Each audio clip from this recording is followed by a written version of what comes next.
we got to talk about lights next, right? Yeah. Lights are the sexiest thing. They're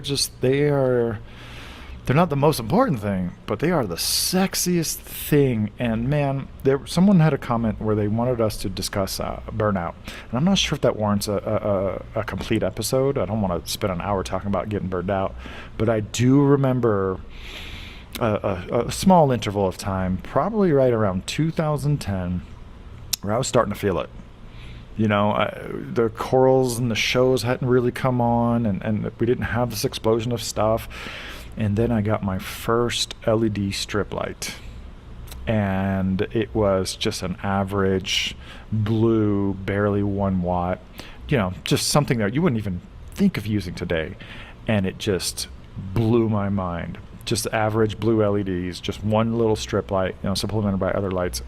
The colors were, and the shimmer and the colors and the fluorescence. I was like, we've seen these colors forever, but now we can really see them, right? I used to call them imaginary colors. I don't know if you remember me using that term. Oh, you can kind of imagine some of these shades here and there, and now you don't have to imagine at all.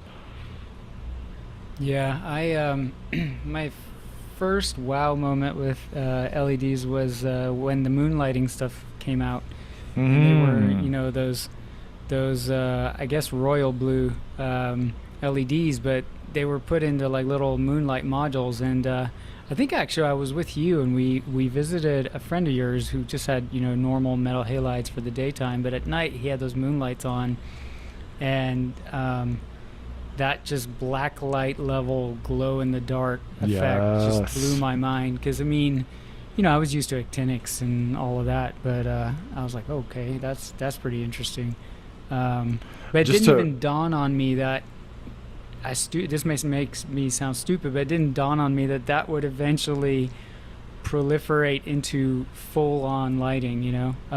really, I think it was maybe like 2006. I had a primer with Tulio about LED lighting, and he had this LED sample chip in his pocket, and we were sitting down at dinner, and he would just like pull it out and like shine it in my eyes from underneath the table, and I was like, oh my god, that is so much light. But for what you were talking about was the original Mark Weiss Moonlight. It was three That's quarters it. of a watt. It was connected to like a half inch, no, like a 1/4 inch or maybe 3/8 inch lock line, so you can move it around. It had a suction cup because magnets were too high tech only 15 years ago. And anybody that's listening or watching to this right now, I am dying for an original Mark Weiss Moonlight, new in the box. It doesn't even have to work. So hit me up if you have one of those. I will really want to add it to my collection. It's like just a pivotal moment, and it's interesting that you didn't see the writing on the wall. I mean, I don't think anybody did, but that would happen. Yeah, I mean, I think you know, I don't think that white LEDs had really become commonplace yet. Like I remember reading about how creating the blue LED helped them solve the riddle to be able to create a white LED spectrum. They won a Um, Nobel Prize for it. yeah. Yeah, um, that's hardcore. so I mean, I don't think I had seen that yet. I had just seen in cars and stuff, the switch over to illuminating dashboards and stuff, and I just didn't think of it as having the enough intensity, I guess, Hmm. to compete with a metal halide or VHOs or T5s or. But yeah. But There was a then long time there where they just seemed like they were going to be maybe like a, kind of fun for nanos and yeah. maybe for like accessory lighting. I don't want to rehash the entire No, history of yeah. aquarium lighting, but fast forward to today, and we have the entire rainbow of lighting spectrum available at our fingertips.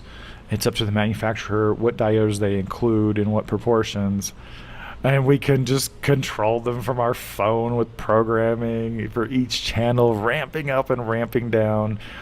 Do you know how hard it was to ramp a metal halide or a VHO back in the day, like the fluorescence, you had to put some like this metallic tape on there with leads going to the controller, and it could only dim it in like 20% increments and only down to 20%. And metal halide, like there was one random electronic ballast that could actually do the dimming.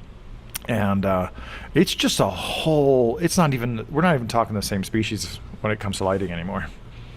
Yeah, I had experimented with it a little bit early and didn't have the best experience. And then, it got to the point just chatting with you all the time that, okay, I'm definitely missing something here because it wasn't like you were, okay, I've transitioned to LED. That was like history for you. That was ancient history. And you were espousing the pros and cons of the different LED manufacturers and fixtures, and I'm like, all right, what am I doing? I should jump back in. And then when I got the AIs, the whole interface to go from a T5 fixture or with a metal halide fixture to something that is cloud connected, and you pull your iPhone out and you can adjust spectrum, you can have different spectrums at different times of the day.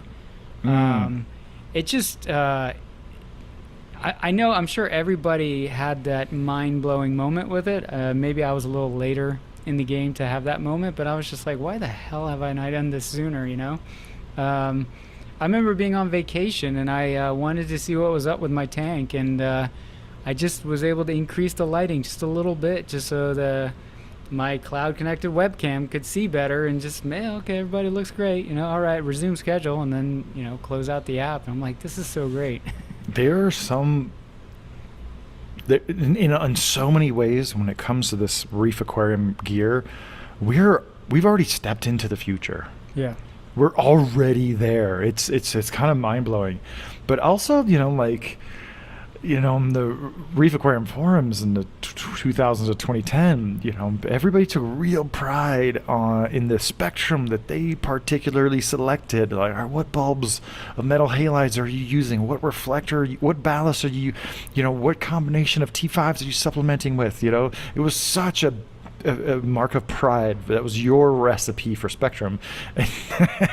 And now it's like it's really different because we're using the same light engine basically, but we're just driving it different ways, and that is really just, man, it's opening up a whole new world.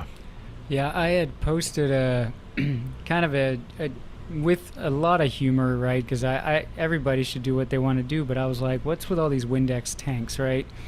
And it was more just a joke because you go and look at full tank shots of people's reef tanks, and I know in person it's a different story, but blue tanks do not photograph well, right? No, they just don't.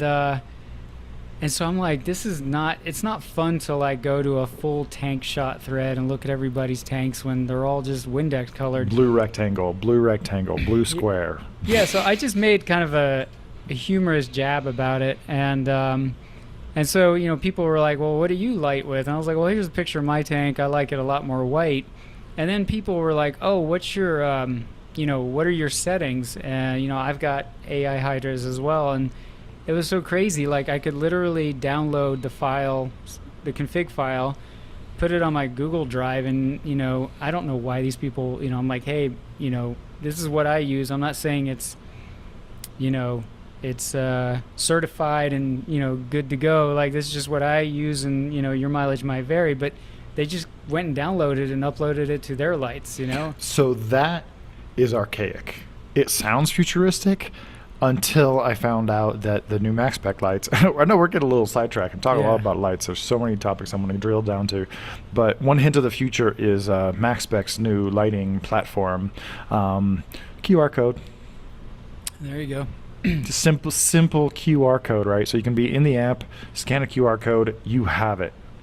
It's so funny that now the idea of, all right, I'm going to export my lighting program, I'm going to upload it or email it to somebody, and then they're going to download it, and then they're going to import it into their app or whatever, like, instead of just scanning a QR code. And yeah. It's one of the few times I've seen a feature come out, and I'm like, everybody needs to copy this. And if there was some cross-platform communication. Oh my God! But that's the future. Yeah, just the dynamic profiles of lighting spectra, and people being able to fine tune the look of their tank using the exact same lights. That's just such a really fun field with the LED lightings. That's like not to mention the power savings, the bulb cost replacement savings, the longevity of these lights, the versatility of these lights. Yeah, I don't think we need to wax poetic about lighting too much. I think we can do a whole nother session on lighting. Yeah, that one's I mean, I think a lot of these are going to sound obvious if you've been in the hobby more recently. Mm-hmm. But, you know, again, it's such a game changer from where we were to where we are now. And these coral farms that have tank after tank after tank, dude, they would be bleeding money if they were using fluorescence or metal halides. It's just not possible with previous technology, right? That's why all the first coral farmers were greenhouses. I remember that, yeah. Right? Tropicorium, Steve Garrett. I think Tidal Gardens started with natural lighting and then went to kind of a mix of natural and artificial lighting. But yeah, these sprawling, coral farms in completely enclosed buildings, it just would not be economical with metal halides and fluorescence. Yeah, those things are. That's one area I've always been jealous because you get to tinker with so many. The one downside is now it's just a module, right? It's not. You can tweak spectrums all day long, but it's still you're locked. It's a bit of a vendor lock-in at the same rate. So now I'm always like, oh man, I always have light envy when you're pop up with a new video and you're tinkering with a new fixture, and I'm like, oh, I wonder what that's like, because well, you don't have to wonder, brother. You're part of the team. But yeah, let's save some of this lighting talk for another episode. We can talk all day. But how about flow pumps?